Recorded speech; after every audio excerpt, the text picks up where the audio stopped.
हे दोस्तों, डोरी क्लार्क जब एक बहुत बड़े हॉस्पिटल सिस्टम के लिए कंसल्टिंग कर रही थी, तब वहाँ पे उन्होंने नोटिस किया कि सभी लोग है ना एक आदमी के बारे में बात कर रहे हैं जिसका नाम था लेनी।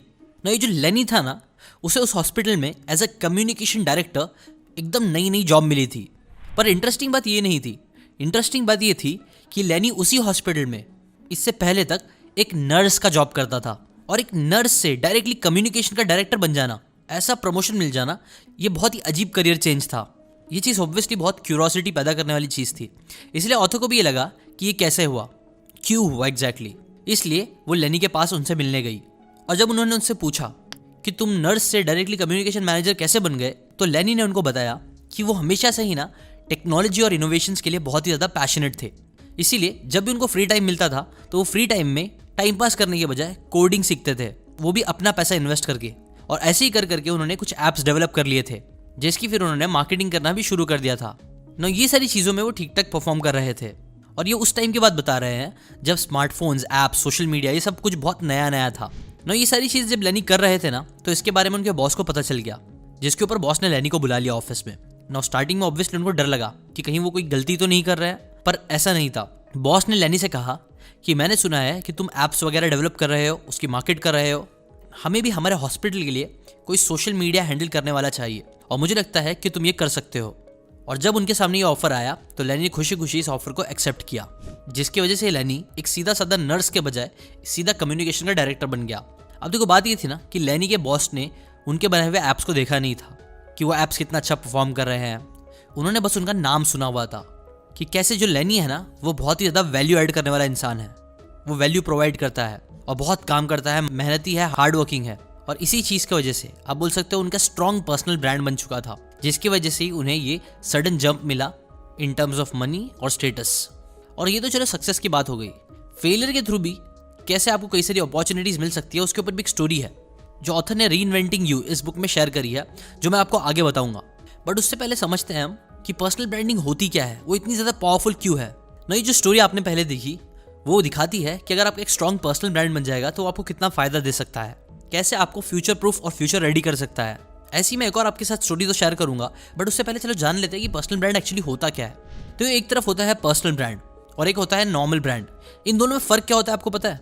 सिंपली देखे तो आप इस कंपनी को तो जानते ही होंगे, पर क्या आपको पता है कि इस कंपनी का जो फाउंडर है उनका नाम क्या था? उनके फाउंडर का नाम था डॉक्टर जॉन पेम्बरटन, जिसने कोका कोला को इन्वेंट करा ना। क्योंकि उनका कोई भी पर्सनल ब्रांड नहीं था, इसलिए आप उन्हें नहीं जानते हो, बट आप ब्रांड को जानते हो। इनफैक्ट कई सालों से लोग इसके प्रोडक्ट को यूज़ कर रहे हैं विदाउट उसके फाउंडर को जाने, बिकॉज आपको टीवी पे, बिलबोर्ड्स पे, सोशल मीडिया पे इसके कई सारे एड्स दिखे होंगे। और ये होता है समझो एक ब्रांड का एग्जाम्पल, जो मार्केटिंग से अपने प्रोडक्ट को बेच रहे हैं ना। गौर करने वाली बात यहाँ ये है ना कि यहाँ पे कोई एक पर्सन नहीं है जिसके ऊपर आप ट्रस्ट कर रहे हो, आप पूरी कंपनी पे ट्रस्ट कर रहे हो, और कंपनी पर ट्रस्ट करके आप प्रोडक्ट खरीद रहे हो। जबकि पर्सनल ब्रांडिंग में एग्जैक्टली इसका उल्टा होता है। जैसे कि फॉर एग्जांपल, क्या आप इस लोगो को जानते हो? आपको पता है ये कौन सी कंपनी का लोगो है? वेल ऑब्वियसली ज़्यादातर लोगों को पता है। क्या आपको पता है ये किसकी कंपनी है? वेल ज़्यादातर लोगों को ऑब्वियसली पता होगा, ये इलॉन मस्क की कंपनी है। अब बेशक आपके पास टेस्ला की कार नहीं है, पर आप इस कंपनी को जानते हो, जिसने मार्केटिंग में ना के बराबर खर्च करा, फिर भी लॉन्च होते ही 4000 लोगों ने टेस्ला की कार्स को बुक कर दिया था विदाउट एनी एड्स और मार्केटिंग। कैसे? वेल इलॉन मस्क की वजह से। ऐसे आपने देखा होगा इलॉन मस्क कई सारी चीज़ें लॉन्च करते रहते हैं, कभी कोई परफ्यूम, कभी फ्लेम थ्रोवर, कुछ भी, जो भी चीज़ें वो लॉन्च करते हैं फटाफट वो सारी चीज़ें बिक जाती है। क्यों? करोड़ों रुपए कमा लेते हैं वो 1-2 दिन में। क्यों? क्योंकि उनका जो पर्सनल ब्रांड है वो बहुत ज़्यादा स्ट्रॉन्ग है, क्योंकि लोग कहीं ना कहीं इलॉन मस्क को ट्रस्ट करते हैं, उन्हें पसंद करते हैं, इसीलिए उनकी बनाई हुई हर चीज़ वो खरीदते भी है। और ये होता है पावर पर्सनल ब्रांड का। Now why do we need a personal brand? अगर आप एक सक्सेसफुल बिजनेस बिल्ड करना चाहते हो या ऑनलाइन अपना नाम बनाना चाहते हो, तो आपके पास 2 रास्ते हैं। या तो आप ट्रेडिशनल वे से पहले एक प्रोडक्ट बनाओ, उसमें अपना टाइम, पैसा, एनर्जी इन्वेस्ट करो, मार्केटिंग करके, सोशल मीडिया का यूज़ करके उसे सेल करना शुरू करो। अगर आपका वो बिजनेस बहुत ज़्यादा सक्सेसफुल हो गया तो लोग आपको थोड़े टाइम में शायद अपने आप जान जाएंगे। जैसे कि फॉर एग्जाम्पल मैकडोनल्ड्स का बिजनेस जो इतना सक्सेसफुल बना, उसके पीछे रे क्रॉक का नाम था। यह है एक रास्ता। या फिर दूसरा रास्ता ये है, जो आज के टाइम पे करना बहुत ईजी हो गया है, जो पहले करना पॉसिबल भी नहीं था। वो है, पहले आप एक अपना पर्सनल ब्रांड बना लो। पहले लोग आपको जानेंगे, फिर आपके बिजनेस को जानेंगे। यानी पहले ही आप अपने आप को सेल करना शुरू कर दो। आपकी पर्सनैलिटी, आपके स्किल्स, आपके टैलेंट लोगों को दिखाओ। इन सब से एक ऑडियंस बिल्ड करो और आपका पर्सनल ब्रांड से लोग आपके बिजनेस को जानने लग जाएंगे। जैसे फॉर एग्जाम्पल काइली कॉस्मेटिक्स, जो कि एक $1 बिलियन कंपनी बनी। क्यों? काइली जेनर की वजह से, जिसकी मार्केटिंग के लिए काइली की जो पर्सनैलिटी थी उससे ही सारा काम हो गया। और पर्सनल ब्रांड बनाने का सबसे बड़ा पॉजिटिव पॉइंट यही है कि आपको सक्सेसफुल बिजनेस स्टार्ट करने के लिए पर्सनल ब्रांड बना के बहुत ज़्यादा बड़ी ऑडियंस की भी ज़रूरत नहीं है। आपके मिलियंस ऑफ फॉलोअर्स नहीं भी होंगे तो भी आप इससे बहुत सारे पैसे कमा सकते हो। मैं ऐसे कई सारे लोगों को जानता हूँ जिनके 50K, 20K, इवन 10K से कम फॉलोअर्स है, बट स्टिल वो लोग मिलियंस ऑफ रुपीज़ कमा रहे हैं। बस एक चीज़ याद रखो कि एक सक्सेसफुल पर्सनल ब्रांड बनाने से पहले आप खुद से बस एक सवाल पूछना है। जब भी कोई आपका नाम सुनता है तो उनके दिमाग में क्या आना चाहिए, और वही चीज़ होगा आपका पर्सनल ब्रांड। लेनी और बॉसी दोनों ही केस में उनकी सक्सेस का रीज़न था कि लोग उन्हें कैसे परसीव करते हैं। जैसे लेनी के बारे में सब जानते थे कि ये काफ़ी टेक सेवी गाय है, टेक्नोलॉजी में इसका काफ़ी नाम है, और यही चीज़ उनके बॉस को भी पता चली थी, जिसकी वजह से जब अपॉर्चुनिटी मिली, सोशल मीडिया टेक्नोलॉजी की बात आई, तो उन्होंने लेनी को सीधा उसकी अपॉर्चुनिटी दे दी और हेड बना दिया। ऐसी जब भी आप स्टीव जॉब्स का नाम सुनते हो तो आपके दिमाग में क्या आता है? एप्पल, जो कनेक्टेड है टेक्नोलॉजी और इनोवेशन से। जब आप विराट कोहली का नाम सुनते होंगे तो आपके दिमाग में आता होगा स्पोर्ट्स, हेल्थ, वीगन, न्यूट्रिशन या सा, क्योंकि इन सभी ने अपनी स्टोरी को कुछ इसी तरह सामने रखा है। और यही रीज़न है कि विराट कोहली आज एड्स करने के लिए करोड़ों रुपए चार्ज कर रहे हैं। अच्छा पर्सनल ब्रांड बनाने के लिए आपको ये पॉइंट फॉलो करना बहुत ज़रूरी है, जो है मास्टर योर स्टोरी। अगर आप एक स्ट्रॉन्ग पर्सनल ब्रांड बिल्ड करना चाहते हो तो आपको अपनी स्टोरी के इन 3 पार्ट्स में मास्टरी अचीव करनी होगी। पहला आपकी ओरिजिन स्टोरी, सेकंड आपका डिफाइनिंग मूवमेंट, और थर्ड आपका ट्रांसफॉर्मेशन। आज के टाइम पे जितने भी लोग सक्सेसफुल पर्सनल ब्रांड बनाते हैं उन सभी की स्टोरीज में ये 3 चीज़ें आपको देखने मिलेगी। आई थिंक आज के टाइम पे जो सबसे पावरफुल पर्सनल ब्रांड किसी का है तो वो है एलन मस्क। अगर आप उनकी ओरिजिन स्टोरी को देखोगे तो वो साउथ अफ्रीका से बिलोंग करते थे, अमेरिका आए थे डुअल डिग्री लेते हुए।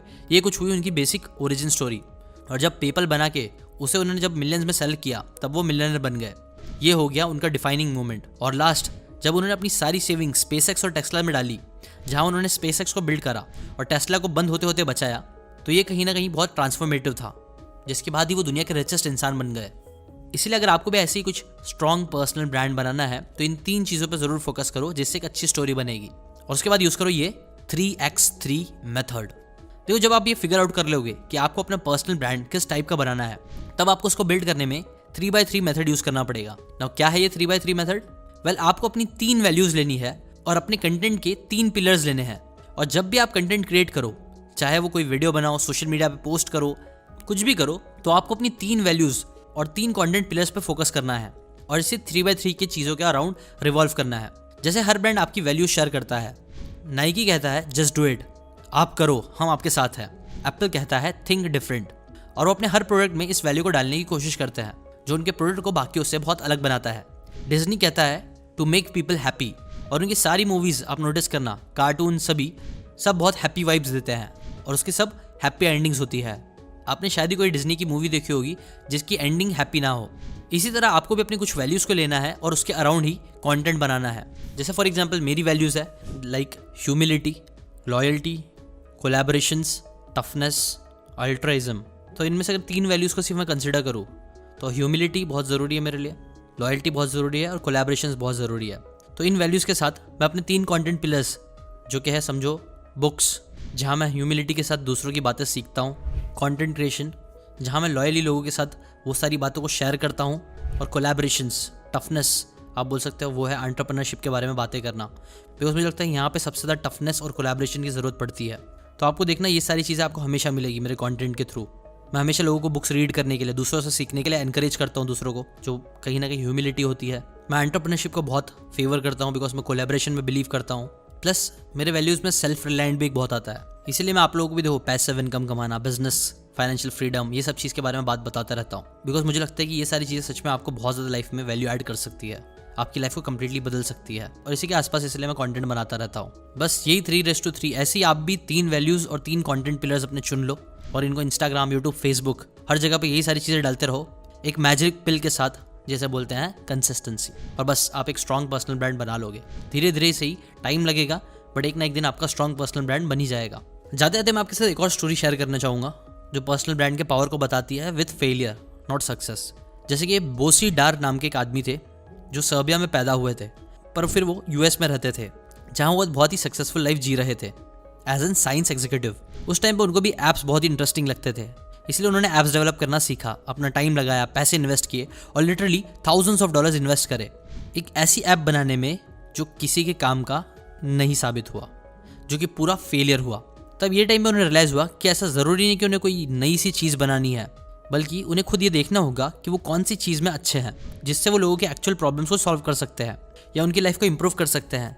और जब उन्होंने ऐसी चीज़ों को ढूंढना शुरू करा, तब उन्हें मिला कि वो ना अपने डे जॉब में बहुत अच्छा परफॉर्म करते थे।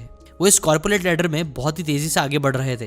वो हमेशा प्रमोट होते जाते थे। इनफैक्ट इतना ज़्यादा कि उनके कलीग्स उनसे पूछने लग गए कि वो ये सब कैसे कर रहे हैं। कई बार उनको लोग कॉफ़ी पे इन्वाइट करते थे ये सब चीज़ें पूछने के लिए। और जैसे उन्होंने एक बार लोगों से मिल के अपने सीक्रेट्स बताना स्टार्ट करे, अपनी बातें बताना स्टार्ट करी, उनकी डिमांड और इंक्रीज होने लग गई। ना इस मोमेंट में उन्होंने रियलाइज़ किया कि यही वो चीज़ है जिससे वो लोगों की लाइफ बदल सकते हैं। बस इसी पर्पस को ध्यान में रखते हुए उन्होंने एक कोर्स बनाया, how to get promoted faster. और उस टाइम ये बहुत ही सक्सेसफुल हुआ, जहाँ पे पहले ही साल में उन्होंने $25,000 की सेल्स करे और फिर वो यही फुल टाइम करने लग गए। ना ये स्टोरी से देखो आपको मालूम पड़ेगा कि जब तक आप फेल नहीं होते हो तब तक कई बार आपको रियलाइज़ नहीं हो पाएगा कि एग्जैक्टली आपको किस चीज़ में अपना पर्सनल स्ट्रॉन्ग ब्रांड बनाना है। तो इसीलिए फेलियर से मत डरो, बस एक्शन लेते रहो। याद रखो पर्सनल ब्रांड क्या होता है, क्यों वो आपके लिए बहुत ज़्यादा ज़रूरी है। अपनी स्टोरीज़ को मास्टर करो, जिसके अंदर ओरिजिन स्टोरी, डिफाइनिंग मोमेंट और ट्रांसफॉर्मेशन, ये 3 पार्ट्स आते हैं। फिर 3x3 वाले मेथड को यूज़ करो, जहाँ कोई भी अपने तीन वैल्यूज़ जिसके आप सबसे ज़्यादा फिक्र करते हो, उन वैल्यूज़ को पकड़ो और उनके अराउंड 3 कंटेंट पिलर्स बनाओ, जिसकी हेल्प से आप कंटेंट बनाओ और लोगों के साथ शेयर करो रेगुलर बेसिस पे कंसिस्टेंटली। और अगर आप ऐसी बुक्स की बातें फ्री में सीखते रहना चाहते हो तो इस चैनल को सब्सक्राइब करके बेल आइकन जरूर दबाना। ना जैसे कि आपको पता ही होगा, इलॉन मस्क का बहुत अच्छा स्ट्रॉन्ग पर्सनल ब्रांड था। अगर आप जानना चाहते हो कि इलॉन मस्क को कौन सी चीज़ों ने इतना सक्सेसफुल बनाया, तो उनकी बुक पे मैंने एक समरी बना के डाली है, आप जाकर जरूर चेकआउट करो, आपको और इंस्पिरेशन मिलेगा। लिंक आई बटन डिस्क्रिप्शन में मिल जाएगा आपको। तो चलो मिलते हैं उस वीडियो में। टिल देन चैनल को सब्सक्राइब करके बेल आइकन जरूर दबाना, ताकि इस made in India world's number 1 book summary channel का आप पार्ट बन सको और लोगों के अंदर बुक्स पढ़ने का शौक पैदा कर सको, ताकि हम सब सीख के मिल के आगे बढ़े ज़िंदगी में। अभी के लिए इतना ही। Thanks for watching.